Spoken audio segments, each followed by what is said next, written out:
Welcome to Calvinist Corner. Oh boy, where do we start? Vekl's voluntarism, this just isn't something you hear these days. Voluntarism is a medieval idea from William of Ockham, and it's the very thing classical Christianity rejected. And that's exactly what caught my attention for this video. So what is voluntarism? It's the claim that goodness is whatever God decides it is. If God commanded the opposite of the moral law, voluntarism says that opposite would instantly become good. It turns morality into a divine whim, a switch flipped by God's will, completely independent of God's nature.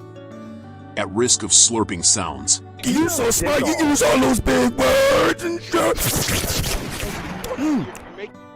this whole thing started when Vekl used the word arbitrary in a debate with Smokey. Smokey jumped on it immediately. And like any man with a YouTube platform, Vekl didn't say, oops, wrong word. He opened a dictionary and a live stream and doubled down. And because he was absolutely determined to defend deterministic sovereignty, he stumbled straight into voluntarism by saying things like, God isn't bound by his nature. God's decrees are solely upon his discretion. If God commanded it, it would be good. Arbitrary means God can do whatever he wants. Arbitrary doesn't mean random, it means God can do whatever he wants. And oh boy, he used these terms. But once you say those things, you're no longer defending Calvin. You're defending Ockham. Calvin grounded sovereignty in God's nature. Ockham grounded sovereignty in God's will alone. Vekl is trying to defend Calvin's conclusions using Ockham's premises, and that's how he ends up in this theological ditch. So as we walk through the transcript, keep this in mind. Every mistake he makes is an attempt to protect deterministic sovereignty. And every correction Calvin makes is an attempt to protect God's nature. Here's what deterministic sovereignty sounds like when Ockham explains it. Goodness exists only because God wills it. If he commanded the opposite, that command would defy righteousness and moral obligation. And here's how Calvin corrects it. His will is always consistent with his own righteousness, and cannot be separated from his perfect nature. Welcome to Calvinist Corner. It's some people will say, well, God is obligated. And then you ask them, wait a minute, so you're saying that there's something that obligates God to do something? Yeah, what is it? And then the person will say, yeah, his nature. So I'm curious, what's your immediate response to that claim? Yeah, go ahead. No, where does it say that he's subjugated to his own, to any kind of nature, right? Right. Did you hear that? Vekl said, where does it say that he's subjugated to his own nature? This is voluntarism's heartbeat, the denial that God's nature constrains his will. Goodness exists only because God wills it. If he commanded the opposite, that command would defy righteousness and moral obligation. But Scripture says in 2 Timothy 2 verse 13, he cannot deny himself. And Titus 1 verse 2, God cannot lie. God's will cannot contradict his nature. His commands express his perfect character.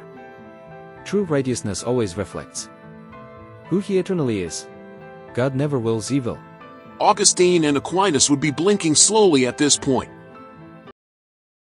Welcome to Calvinist Corner. I probably could have used a different word other than the word arbitrary. Even though technically I'm not wrong in using that word. Why? Why am I not wrong? Because again, as I pointed out before, look at the other definitions. Subject to individual will or judgment without restriction, contingent solely upon one's discretion.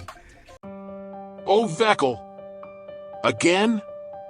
He says, subject to individual will or judgment without restriction, contingent solely upon one's discretion.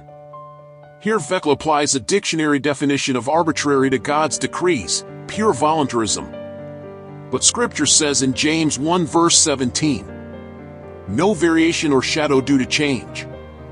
God's will is not a cosmic coin flip. Welcome to Calvinist Corner. Okay, this is where everything goes off the rails. At risk again of slurping sounds. You so smart, you use all those big words and shit. Vekl did use the word arbitrary to describe God's actions. Smokey jumped on it immediately because in normal English, arbitrary means random or capricious. And instead of saying, wrong word, Vekl does what any man with a YouTube platform and a dictionary would do. He doubles down. He scrolls through definitions. He reads them out loud. He insists the dictionary backs him up. He tries to force solely upon one's discretion onto God's decrees. Pull it up, read it. Oh no, we definitely going to look at that, but I want to first start off with some definitions. Okay. So we talked about this already 2 streams ago, but unfortunately the God haters, they want to disregard these words. So we're going to do it again, uninterrupted, because this is Calvinist Corner. Yep. And so we're going to look at, once again, the definition for the word arbitrary. Then, a little later, he digs in even harder, refusing to back off the word and treating the dictionary like a theological authority. There's nothing outside of God that puts him in a bind where he's in a rock and a hard place. And he has to look left, he has to look right, up, down, and then puts his finger on his chin and said, which do I want to do? The Bible doesn't teach that about God. Okay, the Bible teaches that by him all things consist. He is before all things. And by him all things consist. That's Colossians 1. And John 1:14. Again. Yes, instead of saying wrong word, he opened a dictionary, found the worst definition possible, and built a theology around it. Even the dictionary is drafting a resignation letter. And here's the real issue. By defending one word, he accidentally defends voluntarism and sets up the mistakes that follow. He ends up detaching God's will from God's nature, forcing a dictionary definition onto theology, refusing to back off the word arbitrary, setting up his later misreading of Ephesians, becoming defensive while accusing others of emotionalism. This is stubborn voluntarism wearing a determinist name tag. Welcome to Calvinist Corner. Why am I not wrong? Because again, as I pointed out before, look at the other definitions. Subject to individual will or judgment without restriction, contingent solely upon one's discretion. Okay, so this lines up with what we see in Ephesians 1:11. He claims his voluntarist definition lines up with Ephesians. It does not. He works all things according to the counsel of his will. Counsel means wisdom. Wisdom means nature. God's will is the expression of who he is, not a free-floating power. Welcome to Calvinist Corner. But we do know one thing's for certain. The Bible does not teach that God is under any obligation to do anything. When God does something, he's not subject to anything. Right.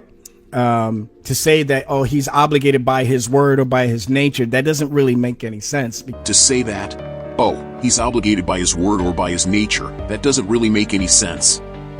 This is the idea of a lawless God. But Scripture says, it is impossible for God to lie.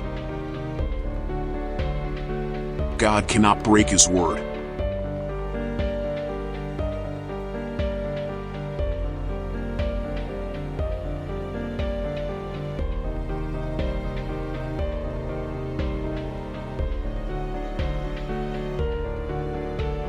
His nature is the fountain of goodness, making moral law stable, unchanging, grounded in divine perfection. Welcome to Calvinist Corner. Okay, he's not learning, he's not looking into the future and seeing an action, and then he goes back into his present state and then say, okay, I see what's going to happen 20 years from now, so now I'm going to do this.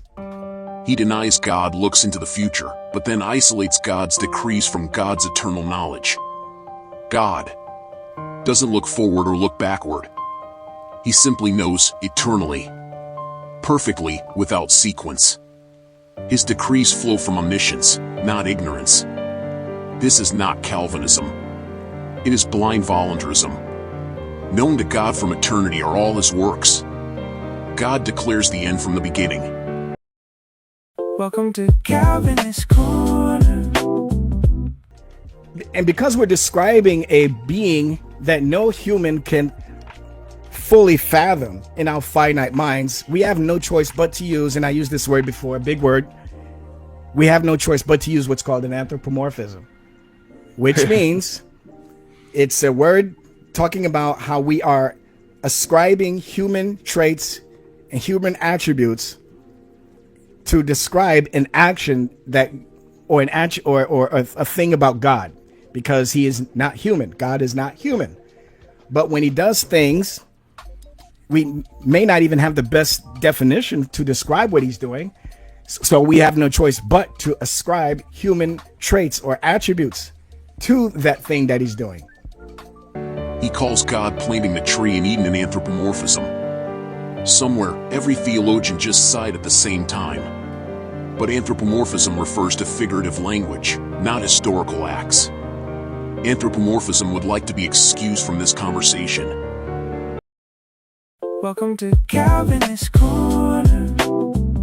All right, so let's look at the next word. Somebody was asking me about this the last time, the word sovereignty. So in your immediate response, what's the definition of sovereignty to you? What's the definition that comes to your mind? Just curious. I mean, God knows all things. He controls all things, and nothing gets past him. He rules over all, everything. Do you say that sovereignty also includes him making people do things, like making people sin? They don't make people sin. No, he does not make people sin. No. I agree. Yeah. He denies God makes people sin, yet his voluntarist framework forces sovereignty into causal determinism. Before this collapses any further, let's check with Calvin, the man he keeps quoting but never actually follows. God's nature defines goodness. His will expresses perfect righteousness, making moral truth stable, trustworthy, and never subject to arbitrary changes. Now, let's talk about the test case he keeps dodging, the one that reveals why he gets emotional when his theology is pressed. Welcome to Calvinist Corner. And so, just because he does or decrees something that we humans may not understand, that doesn't mean that he's violating his own nature or his own law. It just means that there's some misunderstanding on our fallible parts here. Well, the thing of it is what he done was, as I took it, he went from hard determinism, and you were showing it. You was bringing scripture up, and we all were bringing scripture up. That when we got a chance to talk, and then he jumped to compatibilism, and then when you start bringing up scriptures to thwart what he's saying, then they automatically jump. And a lot of them are like him on that. They jump straight to, well, you're God roasting babies and how. Exactly. And it always resorts to some form of emotionalism. This is why if I ever get into a conversation with someone who resorts to that line of thinking, from there, they just show me that they're either not taking the conversation seriously or they're just not able to defend their position. And so if they refuse to listen to the interlocutor, well, for me personally, I'm not suggesting anybody else do this. Right. But me, I have low tolerance for people who show me that they're not serious about the conversation. So, if they want to stick around, fine, but they're going to have to deal with me mocking them and just not taking the rest of the conversation seriously. Vekl and his panel often claim critics reject Calvinism because of emotions. But when the moral implications of his own theology are pressed, specifically the question of infant damnation, he becomes emotional. He mocks the objection.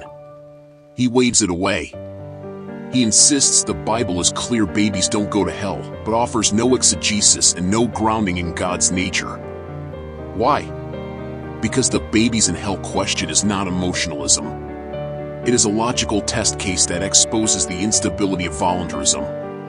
If God's will is detached from God's nature, if God's choices are good simply because he chooses them, if God's decrees are solely upon his discretion, then nothing in God's nature prevents God from decreeing infant damnation. This is why critics raise the question, not to provoke emotion, but to expose contradiction. And when confronted with that contradiction, Vekl avoids it. He mocks it. You know, if they want to stick around, fine, but they're going to have to deal with me mocking them. And He dismisses it. The very behavior he accuses others of becomes his own response when his theology is tested. God cannot deny himself. God cannot lie. It is impossible for God to lie. No variation or shadow due to change. Righteousness and justice are the foundation of his throne. God is love. Nothing is good by essence. Moral truth depends entirely on God's free choice, which could reverse any law without injustice. Vekl's claim that God is not obligated by his nature is not Calvinism. It is not Reformed theology. It is not classical Christianity. And it is not biblical. It is the historically condemned doctrine of divine voluntarism. A doctrine that collapses morality into arbitrariness and denies the very nature of God himself. In the end, this system makes God untrustworthy and unknown because a God not bound by his own nature cannot be counted on to be good. And if the dictionary could talk, it would probably ask to be left out of this next time.